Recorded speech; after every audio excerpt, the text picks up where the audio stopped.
नमस्कार दोस्तों, फिजिक्स शाला में आपका स्वागत है। आज की इस वीडियो में हम बात करने वाले हैं कार्बन रजिस्टर के बारे में।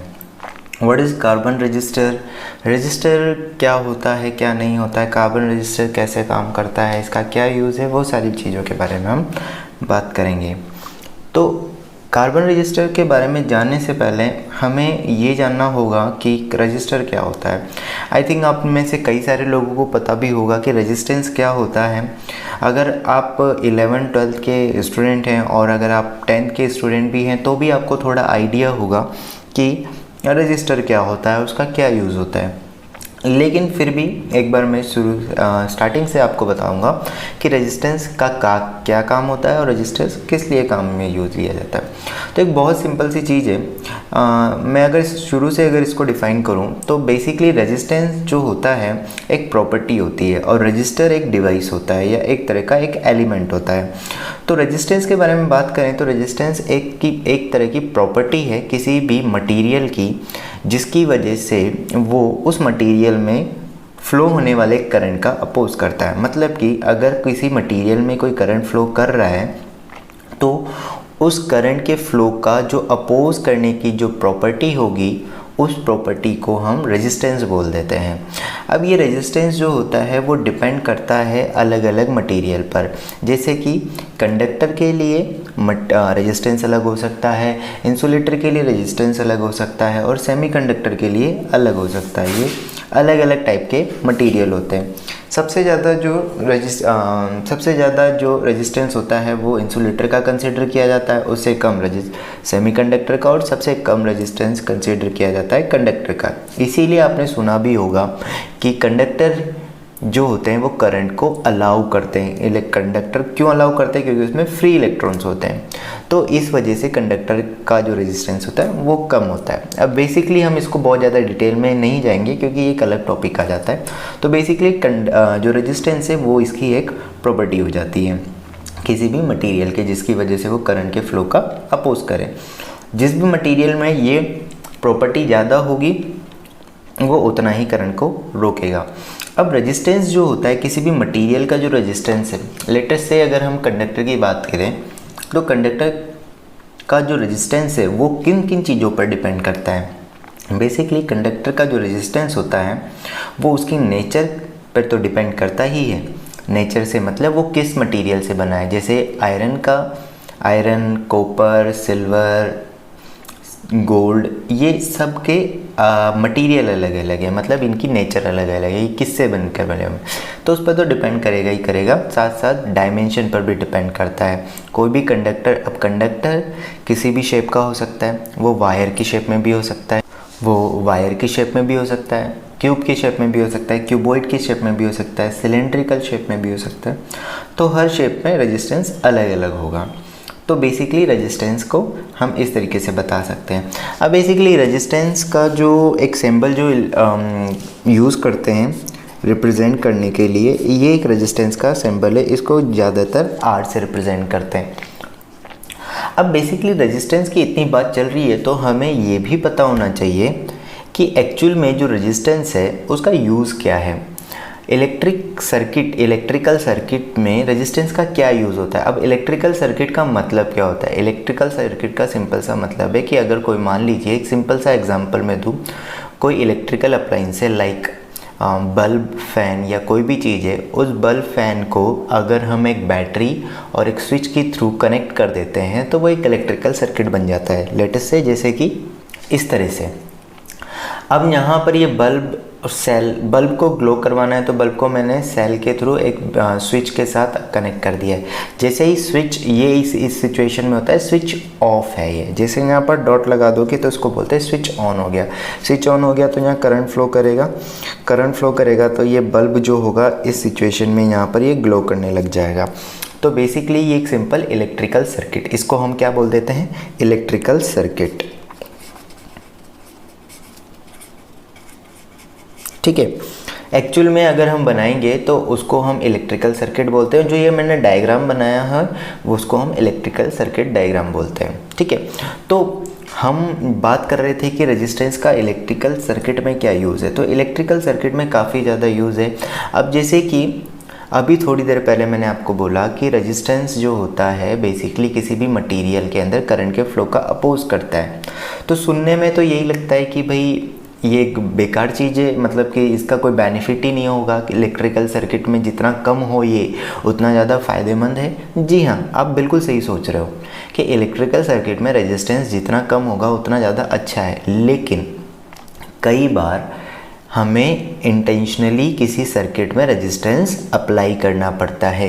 क्यों अप्लाई करना पड़ता है? देखो, बहुत सिंपल सी चीज़ है, मैं आपको एक सिंपल सा एग्जांपल देके बताता हूँ। मान लो, देखिए एक सिंपल सा एग्जांपल लेते हैं। मान लीजिए हम यहाँ क्या देख रहे हैं कि रेजिस्टेंस की क्या ज़रूरत पड़ती है, किसी भी इलेक्ट्रिकल सर्किट में रेजिस्टेंस की क्या ज़रूरत पड़ जाती है। देखिए मान लीजिए हमारे पास एक बल्ब है, हर बल्ब के ऊपर एक रेटिंग दी हुई होती है जिसको हम बोलते हैं पावर रेटिंग। पावर रेटिंग क्या होती है, आप देखना अपने घर में कोई भी इलेक्ट्रिकल अप्लायंस होगा उसमें एक वोल्टेज दिया हुआ होता है और एक पावर दी हुई होती है। इसका मतलब, इसका मीनिंग ये होता है कि वो बल्ब, यहाँ पर बल्ब है इसलिए मैं बल्ब का यूज़ कर रहा हूँ, बाकी आप CFL, ट्यूबलाइट या कोई भी इलेक्ट्रिकल अप्लायंस हो सकता है। तो इस बल्ब में 100 वोल्ट और 100 वोल्ट दी हुई। इसका मतलब इस बल्ब को अगर हम 100 वोल्ट देंगे तो ये 100 वोल्ट की पावर से ग्लो करेगा। ठीक है, 100 वोल्ट अगर हम सप्लाई करेंगे तो 100 वोल्ट की पावर से ग्लो करेगा। अगर 100 वोल्ट से, ये एक्चुअली मैक्सिमम वोल्टेज होता है, अगर आप इससे कम वोल्ट इसके अक्रॉस लगाओगे तो ये बल्ब ग्लो करेगा लेकिन उतनी पावर नहीं होगी, इसकी ब्राइटनेस उतनी नहीं होगी। लेकिन अगर आपने बाई चांस 100 वोल्ट से ज़्यादा दे दिया तो ये बल्ब फ्यूज़ हो जाएगा, फट जाएगा, डिस्ट्रॉय हो जाएगा। ठीक है ना। इसका मतलब कभी भी कोई इलेक्ट्रिकल अप्लायंस में इस तरह की रेटिंग दी हुई होती है, इसका मतलब होता है मैक्सिमम वोल्टेज ये हो सकता है। अगर मैक्सिमम वोल्टेज आप इतना लगा सकते हो, मैक्सिमम अप्लाइड वोल्टेज होता है ये, मैक्सिमम अप्लाइड वोल्टेज, तो उसमें मैक्सिमम, इससे कम लगाओगे तो कोई दिक्कत नहीं, लेकिन इससे ज़्यादा लगाओगे तो दिक्कत है। अब होगा क्या यहाँ पर कि यहाँ पर सेल जो है, तो अब अगर सपोज़ मैं 100 वोल्ट का सेल इससे कनेक्ट कर देता हूँ तो कोई दिक्कत नहीं है, ये बल्ब आराम से ग्लो करेगा। हाँ, हालांकि मैं पूरी सर्किट बना के लगाऊंगा, मैं बस आपको ऐसे समझा रहा हूँ। 50 वोल्ट का अगर मैं सेल कनेक्ट करूँगा, इसको हम 100 वोल्ट वाले को A सेल बोल देते हैं, B ये 50 वोल्ट का सेल है। तो अगर मैं सेल B यानी कि 50 वोल्ट को बल्ब से कनेक्ट करूँगा तो भी ये बल्ब ग्लो करेगा, उतनी ब्राइटनेस नहीं होगी लेकिन कम ब्राइटनेस होगी, लेकिन ग्लो कर जाएगा। लेकिन अगर मुझे 200 वोल्ट का बैट का सेल दे दिया जाए और मुझे बल्ब से कनेक्ट करने के लिए बोला जाए तो ये बल्ब ख़राब हो जाएगा, ये बल्ब डिस्ट्रॉय हो जाएगा, फ्यूज़ हो जाएगा। लेकिन अब मुझे बोला जाए कि आपके पास 100 वोल्ट का सेल भी नहीं है और 50 वोल्ट का सेल नहीं है, लेकिन आपको ये 200 वोल्ट का सेल ही यूज़ करना है और इसको ग्लो भी करवाना है, बल्ब को यूज़ भी करना है, ग्लो करवाना है। तो उस सिचुएशन में हमारी हेल्प करता है रेजिस्टेंस, मतलब कि ये। अब रेजिस्टेंस कैसे बनाते हैं या कैसे बनेगा उसको हम आगे देखेंगे, है ना। और उसी पोर्शन में मैं आपको कार्बन रेजिस्टेंस के बारे में बताऊंगा। तो कार्बन रेजिस्टेंस बस आने ही वाला है थोड़ी देर में, तो आप इस वीडियो को पूरा देखना, एंड तक देखना, तो आपको पूरी चीज़ क्लियर होगी। तो 200 वोल्ट का हमें यूज़ करना है, इसको यूज़ नहीं करना, इसको यूज़ नहीं करना। तो अब 200 वोल्ट का सेल, अब बेसिकली ये बल्ब तो कितनी वोल्टेज कंज्यूम कर सकता है, 100 वोल्ट कंज्यूम कर सकता है, और इसके पास कितने वोल्ट है, 200 वोल्ट है। इसका मतलब हमें कुछ ऐसा अरेंजमेंट करना पड़ेगा कि यहाँ पर इसके साथ इस बैटरी से जो 200 वोल्ट निकल रहा है, अब थोड़ी देर के लिए ये मान के चलो, एक्चुअल में एनर्जी नहीं है लेकिन थोड़ी देर के लिए मान लो समझने के लिए कि 200 यहाँ से एनर्जी, इस सेल के पास 200 एनर्जी है और ये बल्ब सिर्फ 100 एनर्जी को कंज्यूम कर सकता है या 100 एनर्जी को होल्ड कर सकता है। अगर इसके पास 100 से ज़्यादा एनर्जी, मैं वोल्टेज के लिए बात कर रहा हूँ, तो ये 200 वोल्ट इसके पास है और 200 ये इसके पास है। तो अगर ये 200 है इसके पास और ये 100, तो इसका मतलब हमें 100 किसी और को देनी पड़ेगी।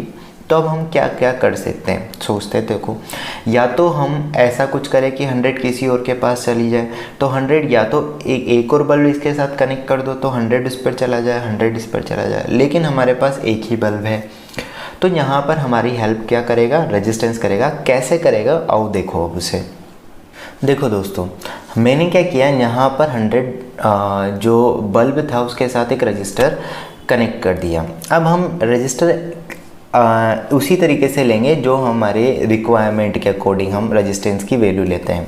अब बेसिकली रेजिस्टेंस क्या काम करता है, एक्चुअली रेजिस्टेंस का प्रॉपर वर्क हम देख लेते हैं। हमें पता है कि रेजिस्टेंस बेसिकली जो करंट होता है उसका अपोज करता है। मतलब अपोज करने का मतलब ये नहीं है कि बिल्कुल रोक देगा, लेकिन अगर आप किसी भी सर्किट में रेजिस्टेंस को बढ़ा देते हो, रेजिस्टेंस की वैल्यू बढ़ाते हो, तो करंट की वैल्यू थोड़ी सी कम हो जाती है। कि तो अगर आर की वैल्यू बढ़ती है तो करंट की वैल्यू कम हो जाती है। इसके साथ साथ आप एक और चीज़ इसमें समझ सकते हो कि जो रेजिस्टेंस होता है वो खुद पर पोटेंशियल ड्रॉप करवा लेता है। पोटेंशियल ड्रॉप कराने का मतलब है ये जब ये करंट को रोकता है तो उस टाइम पर कुछ एनर्जी, कुछ पावर इस रेजिस्टेंस पर ड्रॉप हो जाती है। उस कुछ पावर जो बैटरी से आई है वो पावर यहाँ पर लूज़ हो जाती है, हीट की फॉर्म में लूज़ हो जाती है, इसी की वजह से गर्म भी हो जाता है, वो एक अलग बात है ना। तो यहाँ पर बेसिकली जब भी रेजिस्टेंस से करंट फ्लो करता है तो ये कुछ पोटेंशियल अपने ऊपर ड्रॉप करवा लेता है। तो यहाँ पर क्या होगा, वोल्टेज ड्रॉप हो जाएगा। तो वोल्टेज ड्रॉप है ना, आप ऐसे समय मान लो कि कुछ एनर्जी सेल के पास थी तो कुछ एनर्जी रेजिस्टेंस अपने पास रख लेता है, अपने पास रेजिस्टेंस ये ड्रॉप करवा लेता है। आप ऐसे भी समझ सकते हो कि भाई आप 200 रुपये घर से लेकर निकले और आप यहाँ पर तो सिर्फ 100 रुपये ही चाहिए थे बल्ब को, है ना। तो आपने क्या किया, बीच में ही 100 रुपये का कुछ खा लिया, है ना। तो बेसिकली यहाँ पर सिर्फ 100 रुपये ही पहुँचने, आपको घर पर कुछ नहीं लाना है, तो आपने क्या किया, 100 रुपये बीच में कुछ गड़बड़ कर दी। तो वैसे ही रेजिस्टेंस क्या करता है कि वोल्टेज ड्रॉप करवा लेता है जितनी रिक्वायरमेंट होगी। अब इसकी वैल्यू क्या होगी, रेजिस्टेंस की वैल्यू, वो हम अकॉर्डिंगली कैलकुलेट कर सकते हैं, है ना, वो भी मैं आपको बता दूंगा। तो बेसिकली ये वोल्टेज ड्रॉप करवा लेता है। अब इसके अकॉर्डिंग देखें तो बेसिकली हमें पता है कि यहाँ पर, तो इसका मतलब यहाँ पर अब ये रेजिस्टेंस का यूज़ क्या हो गया, मुझे यहाँ पर 100, इस बल्ब को मैक्सिमम 100 वोल्ट चाहिए, 100 से कम भी होगा तो भी चलेगा, लेकिन हम यहाँ पर अगर 100 वोल्ट ड्रॉप करवाना चाहते हैं और ये बैटरी 200 सेल जो है वो 200 वोल्ट का है, तो यहाँ 100 वोल्ट है, तो बेसिकली हमें 100 तो यहाँ चाहिए और 200 के, तो यहाँ पर हमें 100 वोल्ट ड्रॉप करवा देना चाहिए। तो बैटरी, ये रेजिस्टेंस क्या काम करेगा, यहाँ पर 100 वोल्ट ड्रॉप करवा लेगा, अपने ऊपर ये कम हो जाएगा 100 वोल्ट। ये इसको हम 100 की जगह 200 भी कर सकते हैं, 300 भी कर सकते हैं, अकॉर्डिंग टू सेल और यहाँ पर कितनी रिक्वायरमेंट है। सपोज़ हमारे पास यहाँ पर अगर 50 वोल्ट का बल्ब होता, 50 वोल्ट का बल्ब होता और ये 200 होता, तो यहाँ पर 150 ड्रॉप हो जाता 50 वोल्ट, उसमें फिर रेजिस्टेंस की वैल्यू चेंज हो जाती। उस तरीके से हम इसको चेक कर सकते हैं, है ना। तो ऐसी कोई दिक्कत वाली बात नहीं है। तो रेजिस्टेंस का ये यूज़ होता है। अब ये रेजिस्टेंस का आपको आई थिंक यूज़ समझ में आ गया होगा कि ये कैसे यूज़फुल होते हैं कई बार रेजिस्टेंस इलेक्ट्रिकल सर्किट में। ठीक है, अब बात आती है कि कोई भी रेजिस्टेंस जो है उसको बनाया कैसे जा सकता है। तो नॉर्मली अगर हम बात करें कार्बन, हम यहाँ पर वायर, जैसे कंडक्टर से मिलकर बने हुए रेजिस्टेंस की बात करते हैं, तो कोई भी अगर कोई कंडक्टर का वायर है, कंडक्टर अगर वायर दिया हुआ है तो कंडक्टर वायर जो होता है उसका रेजिस्टेंस बेसिकली होता है रो एल अपॉन ए। रेजिस्टेंस, ये रो जो होता है ये रेजिस्टिविटी होती है, एल यहाँ पर रेजिस्टेंस होता है और ए इसका एरिया होता है। तो रो तो अगर कांस्टेंट, एरिया अगर आप बढ़ाओगे तो रेजिस्टेंस कम होगा। मतलब कि एक अगर सिंपल वायर है और एक दूसरा उसी लेंथ का अगर एक थिक वायर है, तो थिक वायर का रेजिस्टेंस एरिया ज़्यादा होगा, तो यहाँ थिक वायर का रेजिस्टेंस कम हो जाएगा और थिन वायर का रेजिस्टेंस ज़्यादा होगा। लेकिन अगर हम ये मान लेते हैं कि एरिया सेम है, रो सेम है, तो रेजिस्टेंस यहाँ पर डायरेक्टली प्रोपोर्शनल होगा एल के। मतलब लेंथ को बढ़ाने से रेजिस्टेंस की वैल्यू यहाँ पर हमारे पास बढ़ती जाएगी। लेंथ बढ़ाओगे रेजिस्टेंस बढ़ता जाएगा।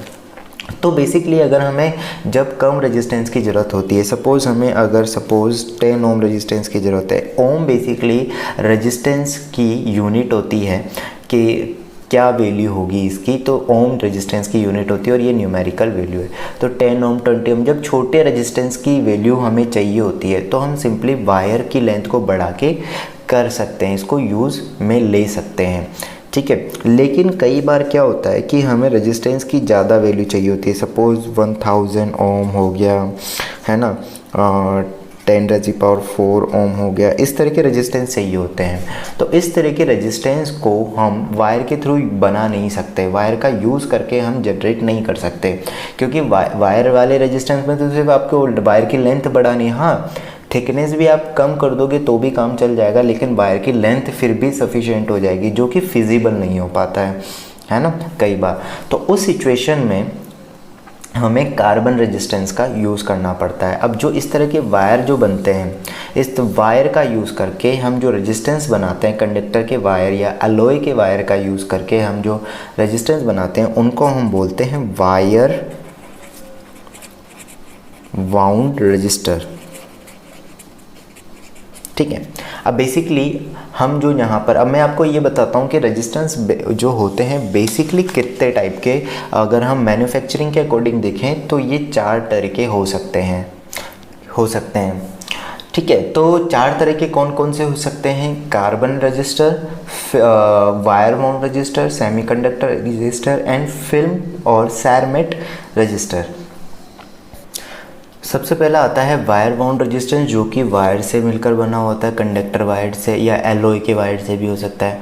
सेकंड होता है कार्बन रजिस्टर, थर्ड होता है फिल्म और सैरमेट रजिस्टर, और फोर्थ होता है सेमीकंडक्टर रजिस्टर। ये सेमीकंडक्टर से मिलकर बना होता है। फिल्म और सैरमेट रजिस्टर भी बेसिकली मेटल ऑक्साइड पेस्ट से मिलकर बने होते हैं, और इनका यूज़ बेसिकली कम पावर कंजप्शन के यूज़ में किया जाता है। और ये वाला तो हम पढ़ने वाले हैं आज कार्बन रजिस्टर्स के बारे में।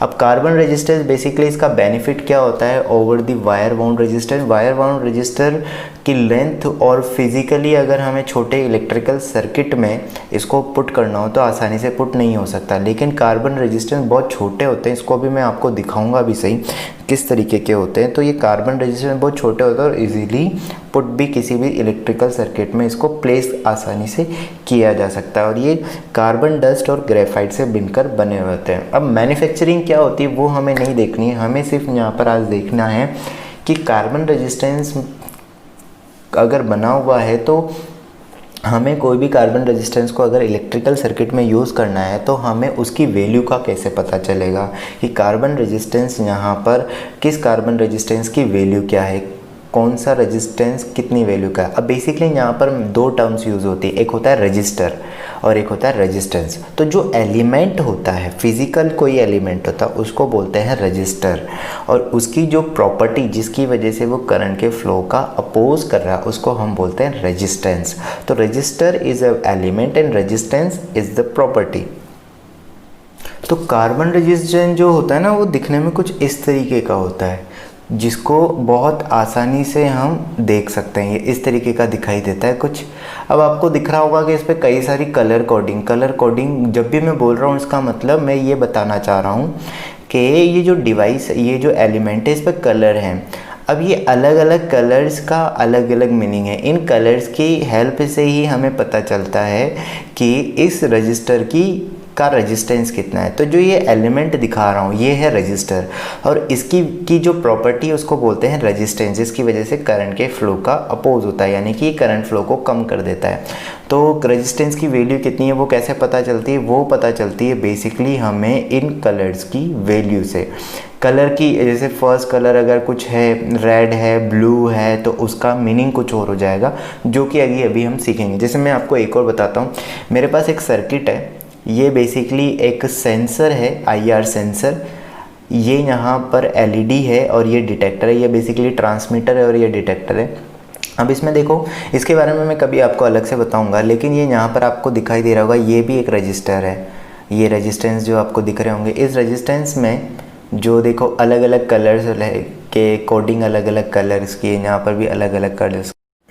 तो हम बात कर रहे थे इसकी, तो ये इस तरीके से इसके रेजिस्टेंस वगैरह हो जाते हैं। तो कई सारे ऐसे रेजिस्टेंस हो सकते हैं। तो अब हम बात करेंगे कि इनकी रीडिंग, इनको पता कैसे चलेगा कि ये कितनी रेजिस्टेंस का वैल्यू है। तो बेसिकली यहाँ पर इस तरह के जो रेजिस्टेंस होते हैं, इसमें आपको दिखाई दे रहा होगा कितने कलर्स दिखाई दे रहे हैं, 1 2 3 4, brown, red, black, orange and एक गोल्डन कलर टाइप्स आपको दिखाई यहाँ पर दे रहा है। यहाँ पर 4 बैंड है। 4 बैंड हैं, 5 बैंड, तो इसी तरह से 5 band resistance, 5 colour band resistance भी होता है, 6 कलर बैंड रेजिस्टेंस भी होता है। अब यहाँ पर अगर मैं आपको बताऊँ कि अगर जैसे आपके 12th क्लास की या किसी भी कंपटीशन के हिसाब से, अगर 12th स्टैंडर्ड तक के कंपटीशन के लिए अगर हम बात करें फिजिक्स में, तो उसमें सिर्फ आपको 4 कलर बैंड से रिलेटेड क्वेश्चंस ही पूछे जाते हैं। लेकिन मैं यहाँ आपको थोड़ा एक्स्ट्रा बताऊंगा ताकि इसको थोड़ा आपको भी जानकर अच्छा लगेगा। यहाँ पर बेसिकली 4 कलर बैंड के बाद 5 कलर बैंड रजिस्टर्स भी होता है और 6 कलर बैंड रजिस्टर भी होता है। तो मैं यहाँ पर एक टेबल अब आपको शो करने वाला हूँ कि कौन से कलर की क्या वैल्यू होती है। अब 4 कलर बैंड, 5 कलर बैंड और 6 कलर बैंड, तो सबसे पहले हम 4 कलर बैंड अगर रजिस्टर दिया हुआ है तो उसकी हम बात करते हैं। अब एक्चुअली क्या होता है ना, कोई भी कलर बैंड रजिस्टर होता है तो ये जो स्टार्टिंग के 2 कलर होते हैं इनका अलग मीनिंग होता है, मिड जो कलर होता है इसका अलग मीनिंग होता है, जो सबसे लास्ट वाला कलर होता है उसका अलग मीनिंग होता है। ये कलर हालांकि चेंज हो सकते हैं, यहाँ पर ब्राउन आ रहा है तो इसकी जगह रेड हो सकता है, ग्रीन हो सकता है, कुछ और कलर हो सकता है, ठीक है ना। लेकिन इनकी पोजीशन, किस पोजीशन पे कौन सा कलर है, पोजीशन का मीनिंग अलग होता है। जैसे स्टार्टिंग के 2 कलर हैं उनका मीनिंग अलग होगा, उनका मीनिंग मतलब उससे क्या पता चलता है, वो सारी चीज़ें हम देखते हैं। तो आइए देखते हैं, मैं आपको बताता हूँ। तो देखिए दोस्तों, यहाँ पर हमारे पास एक टेबल है, इस तरफ मैंने कलर्स लिखे हुए हैं। अब कलर लिखे हुए हैं ये, तो कौन सा कलर किसको रिप्रेजेंट कर रहा है वो हम सबसे पहले यहाँ पर देख लेते हैं कि अगर ब्लैक कलर है तो ब्लैक कलर के लिए नंबर कलर जो है वो डिजिट की अगर बात करें तो डिजिट जो यहाँ पर है वो होती है 0, ब्राउन के लिए 1, रेड के लिए 2, ऑरेंज के लिए 3, येलो के लिए 4, ग्रीन के लिए 5, blue 6, violet 7, grey 8, white 9, gold और एक सिल्वर और होता है कलर,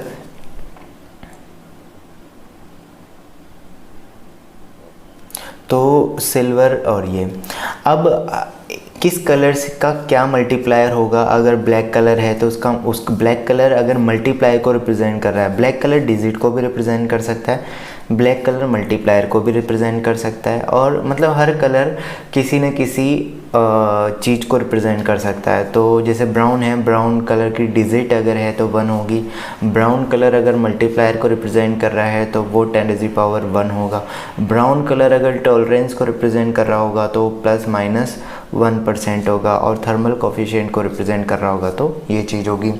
अब सबसे पहले तो ये कलर के कोडिंग है। अब मैं आपको इसमें एक्चुअली एक छोटी सी चीज़ और बताता हूँ कि कलर कभी भी जब दिए जाते हैं, 4 colour band register, carbon register जो होते हैं उन कार्बन रजिस्टर में कौन से कलर किस पोजीशन पे आने वाले कलर को, किस पोजीशन पे आने वाला कलर क्या काम में आता है।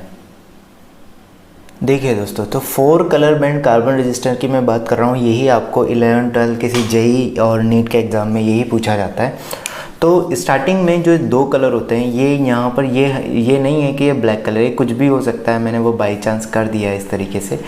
तो स्टार्टिंग के जो 2 कलर होंगे वो हमेशा डिजिट को रिप्रेजेंट करेंगे, ठीक है। स्टार्टिंग के जो 2 कलर होंगे वो डिजिट को, जैसे मान लो ये रेड कलर है तो रेड कलर के लिए जो भी डिजिट होगी, और तो स्टार्टिंग के 2 कलर हमेशा 4 कलर बैंड में स्टार्टिंग के 2 कलर जो होंगे वो किसको रिप्रेजेंट करेंगे, डिजिट को। नेक्स्ट जो थर्ड वाला आता है वो मल्टीप्लायर को, वो कलर मल्टीप्लायर का काम करेगा, और जो सबसे लास्ट वाला कलर होता है वो टॉलरेंस का काम करेगा। तो ये चीज़ आपको पता होनी चाहिए 4 कलर बैंड कार्बन रेजिस्टेंस में रेजिस्टेंस की वैल्यू कैलकुलेट करने के लिए। स्टार्टिंग के 2 डिजिट जो कलर होते हैं वो डिजिट को बताते हैं, बीच वाला मल्टीप्लायर को बताता है और लास्ट वाला टॉलरेंस को बताता है, ठीक है ना।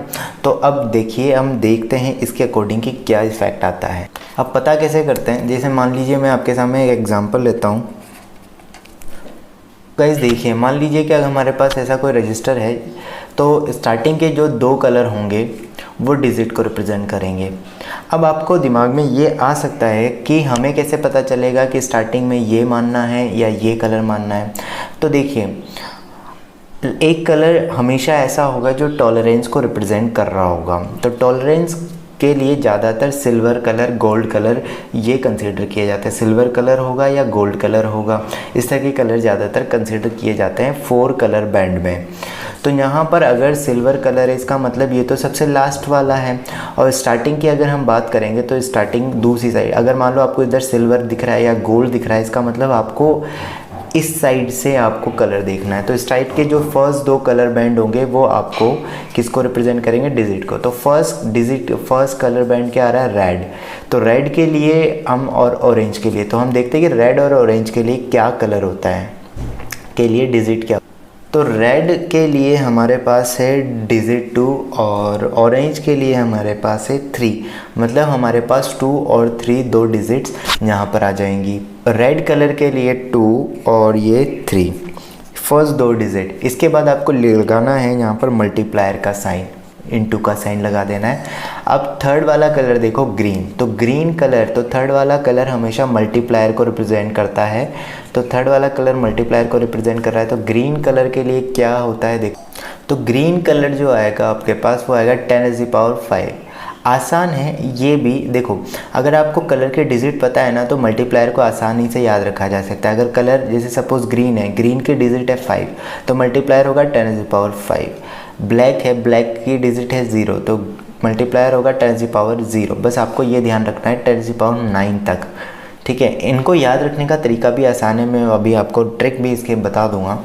तो ग्रीन, तो देखिए ग्रीन कलर है, तो ग्रीन कलर के लिए आया था 10⁵, ठीक है। तो ये तो हो गया इसकी वैल्यू। अब एक्चुअली ये जो लास्ट सिल्वर कलर है वो बताता है टॉलरेंस को, तो आपको ±10% लिखना है। अब टॉलरेंस का मीनिंग क्या हुआ है, एक्चुअल में स्टार्टिंग के जो 3 कलर्स हैं ना वही इसके रेजिस्टेंस की वैल्यू बता देते हैं। तो इसके अकॉर्डिंग हम अगर देखते हैं तो ये बन जाता है 23,000, मतलब ये इस तरीके से हमारे पास कलर इसकी ओम इतनी वैल्यू हो जाएगी। अब ये जो 10% दिया हुआ है, इसका मतलब जो ये रेजिस्टेंस है जब एग्जैक्ट वैल्यू तो हो नहीं सकती है ना। अगर हम इसको जब इलेक्ट्रिकल सर्किट में यूज़ करेंगे तो इसका टेम्परेचर बढ़ने की वजह से या थोड़ा सा कम ज़्यादा होने की वजह से ये वैल्यू कम ज़्यादा हो सकती है। तो कितना वेरिएशन इस रेजिस्टेंस में आ सकता है वो यहाँ पर बताया जाता है, 10% का वेरिएशन आ सकता है।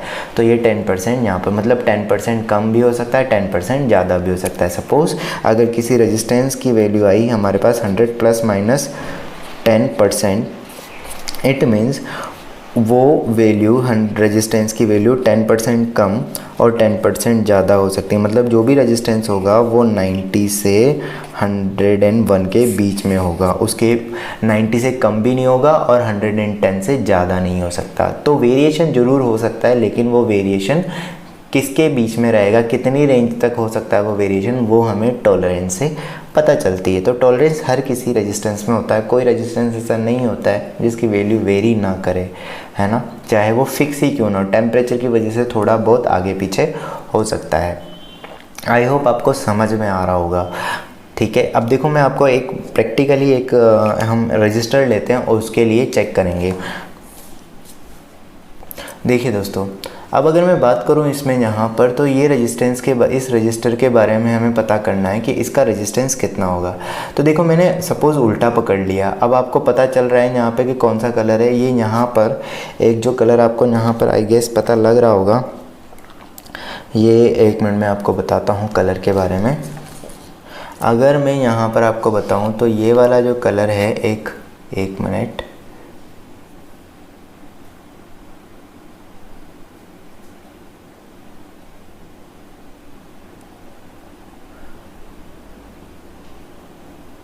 तो देखो यहाँ पर आपको जो कलर दिखाई दे रहे होंगे ना, इस तरफ दिखाई दे रहा है ये सिल्वर गोल्डन कलर, ठीक है ना, और फिर दिखाई दे रहा है यहाँ पर येलो ऑरेंज कलर, फिर ये ब्लैक कलर और फिर ये ग्रीन कलर। इस तरह से ये आपको दिखाई दे रहा होगा, ठीक है ना। एक मिनट मैं और थोड़ा सा इसको अच्छा कर देता हूँ, तो आपको यहाँ पर अब शायद दिखाई दे रहा होगा। तो अब मुझे यहाँ से कलर, स्टार्टिंग के जो कलर है वो ये दोनों नहीं लेने हैं, मुझे डिजिट का काम करेंगे ये, क्योंकि मैंने बताया कि जो सिल्वर गोल्डन कलर होते हैं वो कलर किसका काम करते हैं, टॉलरेंस का। तो आप इसको इस तरीके से पकड़ लो। तो स्टार्टिंग में जो कलर दिख रहा है वो आपको दिखाई दे रहा है, आई गेस यहाँ पर आपको दिखाई दे रहा होगा ये कलर। और ये है हमारे पास सबसे पहला कलर जो आ रहा है वो है ब्राउन कलर एंड सेकंड है ब्लैक कलर। तो ब्राउन के लिए जो डिजिट होती है वो हमारे पास होगी 1 और ब्लैक के लिए जो डिजिट होती है वो हमारे पास होगी 0। अगला थर्ड कलर जो इसमें है वो है ऑरेंज और लास्ट वाला कलर जो दिख रहा है वो दिख रहा है गोल्डन। तो हम कलर्स दिख लेते हैं नंबर के अकॉर्डिंग। तो पहला कलर ब्राउन, देन ब्लैक, फिर ऑरेंज एंड देन गोल्डन। तो 5% का मतलब क्या हो जाएगा 500। 10,000 का 5% मतलब होगा 500। 500 कम और 500 ज़्यादा। तो रेजिस्टेंस की जो वैल्यू होगी वो 10,000 में से 500 अगर आप भेजोगे तो 10,000 में से 500 जाएंगे तो ये कितना बचेगा 9,500। तो 9,500 और 10,500 मतलब जो भी रेजिस्टेंस की वैल्यू होगी वो इनके बीच में ही रहेगी, इससे ज़्यादा और इससे कम नहीं होगी। तो इस तरीके से हम ये रेजिस्टेंस की वैल्यू चेक कर सकते हैं। अब मैं आपको एक रेजिस्टेंस दिखाने वाला हूँ, आप उसमें से अब मुझे कमेंट करके बताना कि उस रेजिस्टेंस की वैल्यू क्या हो सकती है। हाँ तो दोस्तों, आप मुझे ये जो कलर दिए हुए हैं इस कलर में ये यहाँ पर है ब्राउन, ब्लैक, रेड और ये है गोल्ड, है ना। ब्राउन, ब्लैक, रेड और गोल्ड। ये R1 रजिस्टर है और ये R2 रजिस्टर है। R2 भी देख लो आप, ये ग्रीन, ब्लू और ये है ब्राउन। ये ब्राउन है, थोड़ा सा दिखाई नहीं दे रहा होगा आपको, ये ब्राउन है थोड़ा। और ये लास्ट वाला है गोल्ड। तो ये R4 है और ये R1 है। इन दोनों रेजिस्टेंस की वैल्यू आप मुझे बताओ, पॉज कर लो और पॉज करके मुझे बताओ कि इसका आंसर क्या होने वाला है। तो ये दोस्तों देखते हैं, आई होप आपने किया होगा। तो फर्स्ट वाले में ब्राउन, ब्लैक, रेड और गोल्ड था, तो 1 0 10⁻² प्लस माइनस इस तरीके से आ जाएगा और सेकंड वाले का ये आंसर आएगा। आप मुझे कमेंट करके बताना कि आपका आंसर सही आया था या गलत आया था। अच्छा तो दोस्तों, इसको याद रखने के भी मैं ट्रिक बता देता हूँ आपको। इसको बेसिकली किस तरीके से याद रखा जा सकता है, क्योंकि ऐसे तो याद रखना मुश्किल है। तो इसको याद रखा जा सकता है BB Roy great Britain very good worker, मतलब शॉर्ट फॉर्म जो इसकी है। आप इसको ऐसे याद रख सकते हैं BB Roy great Britain, G से ग्रेट और B से Britain, great Britain very good worker. आप और किसी और तरीके से भी इसको ध्यान में रख सकते हैं, तो आप इस तरीके से इसको ध्यान रखना। अब बात आती है 5 बैंड रेजिस्टेंस की, है ना, 5 कलर बैंड रेजिस्टेंस की। ये अभी हमने देखा था 4 colour band resistance. 5 colour band resistance की अगर हम यहाँ पर बात करें तो 5 कलर बैंड रेजिस्टेंस में एक्चुअली क्या होता है कि जो स्टार्टिंग के जो 3 कलर्स होते हैं वो डिजिट को रिप्रेजेंट करते हैं। उसके बाद जो फोर्थ वाला नंबर होता है वो किसको रिप्रेजेंट करता है, मल्टीप्लायर को। और जो 5th कलर होता है वो टॉलरेंस को रिप्रेजेंट करता है। कैसे, जैसे मान लो, देखिए दोस्तों, 5 बैंड रेजिस्टेंस में क्या होता है, स्टार्टिंग के जो 3 डिजिट्स होते हैं वो स्टार्टिंग के जो 3 कलर्स होते हैं वो तो रिप्रेजेंट करते हैं डिजिट को। 4th होता है वो मल्टीप्लायर को और जो 5th होता है वो टॉलरेंस को, एज यूजुअल जैसा भी है। तो 5 बैंड में बस ये होता है कि डिजिट को रिप्रेजेंट करने वाले कलर जो होते हैं वो एक कलर और बढ़ जाता है। तो 5 में से 3 कलर डिजिट को रिप्रेजेंट करते हैं, चौथा कलर मल्टीप्लायर को और सबसे लास्ट वाला टॉलरेंस को, एज यूजुअल जो हमने निकाला है।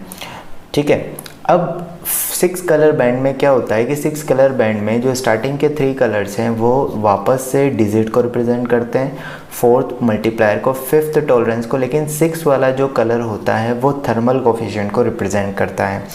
थर्मल कोफिशिएंट मतलब कितना टेम्परेचर बढ़ने पर रेजिस्टेंस किस हिसाब से चेंज हो रहा है उसके बारे में बताया जाता है। पर ये बहुत ज़्यादा आपको लिए इम्पोर्टेंट नहीं है, 12th लेवल पर ये नहीं आता है। ये सिर्फ मैं आपको एक नॉलेज इन्फॉर्मेशन देना चाह रहा था, इसलिए मैंने आपको बताया है। ये 12th लेवल पर बिल्कुल नहीं आता है, ये भी 12th लेवल पर नहीं पूछा जाता है। बस आपको पता होना चाहिए, कभी आप अगर ऐसे रजिस्टर देखो तो आपको पता होना चाहिए। रीडिंग निकालना बहुत आसान है। अब यहाँ पर अगर 4th कलर जो है, अब जैसे टॉलरेंस की वैल्यू है, अगर हम 4 कलर बैंड की बात करें तो 4 कलर बैंड में टॉलरेंस के लिए सिर्फ गोल्ड या सिल्वर ज़्यादातर आपको दिए जाते हैं। लेकिन अगर 5th कलर बैंड वाले रेजिस्टेंस होते हैं तो उसमें गोल्ड और सिल्वर के अलावा भी कुछ और कलर हो सकते हैं जो कि टॉलरेंस को रिप्रेजेंट कर सकते हैं, और इसी तरीके से थर्मल कोफिशिएंट को। तो कैसे, कौन सा कलर किसको, आपको बस ध्यान ये रखना है कि किस पोजीशन पे आने वाला कलर क्या रिप्रेजेंट कर रहा है। तो स्टार्टिंग के 2 पोजीशन पर आने वाले कलर डिजिट को रिप्रेजेंट करते हैं अगर 4 बैंड है तो। अगर 5th बैंड है तो स्टार्टिंग 5th बैंड या 6th बैंड है तो स्टार्टिंग के 3 कलर जो है वो डिजिट को रिप्रेजेंट करेंगे। ठीक है, नेक्स्ट जो आता है, जस्ट नेक्स्ट जो एक नेक्स्ट आने वाला कलर जो है वो मल्टीप्लायर के, उसके बाद वाला कलर टॉलरेंस का, और देन उसके बाद वाला थर्मल ओवर। ये बहुत कम यूज़ होता है, ज़्यादातर 4th या मैक्सिमम अगर दे दिया तो 5th वाला दिया जाएगा। तो इनके हिसाब से कलर्स देखते हैं।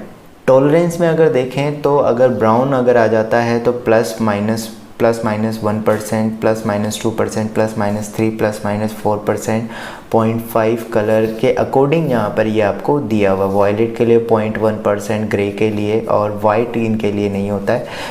गोल्ड के लिए प्लस 25%, सिल्वर के लिए। अगर कोई कलर नहीं है, सिर्फ 3 कलर्स है और कोई कलर नहीं दिया हुआ है, इट मीन्स वहाँ पर 20% होगा, 20% होगा।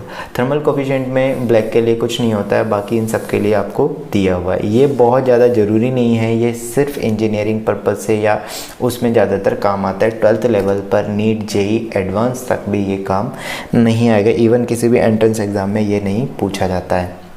एक और छोटी सी बात, कोई भी रजिस्टर जो होता है वो उसमें स्टार्टिंग का कलर कभी भी 0 नहीं होता, मतलब ब्लैक कलर कभी भी नहीं दिया जाता है स्टार्टिंग के। जैसे ये वाला रेजिस्टेंस है, इस रेजिस्टेंस की अगर मैं बात करूँगा, इस रेजिस्टेंस की अगर मैं यहाँ, तो इसमें ब्राउन कलर पहले दिया हुआ है और फिर ब्लैक कलर दिया है। कभी आप कोई ऐसा रेजिस्टेंस नहीं देखोगे जिसमें कई सारा ब्राउन कलर दिए हुए हों या कई सारे ब्राउन और ब्लैक कलर इस तरीके से दिए हुए, ये आपको कहीं नहीं दिखाई देगा। इस तरह का कोई रेजिस्टेंस आपको यहाँ पर नहीं दिखाई देगा। तो सारे कलर रेजिस्टेंस जो होते हैं उसमें हमेशा पहला कलर ब्लैक नहीं होता, उसके अलावा कुछ भी हो सकता है। तो आई होप आपको चीज़ क्लियर हो रही होगी कि 5th बैंड रेजिस्टेंस और 4th और 6th बैंड रेजिस्टेंस में क्या डिफरेंस है। बहुत ज़्यादा डिफरेंस नहीं है। 5th दोबारा से सम अप कर लेते हैं। 4th बैंड रेजिस्टेंस जो होता है, 4th बैंड रेजिस्टेंस जो होता है उसमें स्टार्टिंग के 2 डिजिट जो होते हैं, वो 2 कलर जो होते हैं वो डिजिट को रिप्रेजेंट करते हैं, नेक्स्ट मल्टीप्लायर को, देन टॉलरेंस को। 5th वाला अगर आ गया तो 5th वाले में ये फर्स्ट 2 डिजिट जो 3 डिजिट जो कलर होंगे वो डिजिट को, फिर नेक्स्ट मल्टीप्लायर को और टॉलरेंस को। ठीक है, इसमें भी 3 कलर डिजिट्स को, multiplier, tolerance and then thermal, ये दोनों यूज़ कम होते हैं। ठीक है, चलिए आई होप आप इस वीडियो से आपके काफ़ी सारी चीज़ें क्लियर हुई होंगी, काफ़ी सारी चीज़ें आपको जानने में मिली होंगी। तो अगर आपको ये वीडियो अच्छा लगा है तो इसको लाइक ज़रूर करना, शेयर करना, और अगर आपने अभी तक सब्सक्राइब नहीं किया है तो प्लीज़ सब्सक्राइब कर दो। तो वीडियो को देखने के लिए थैंक यू वेरी मच।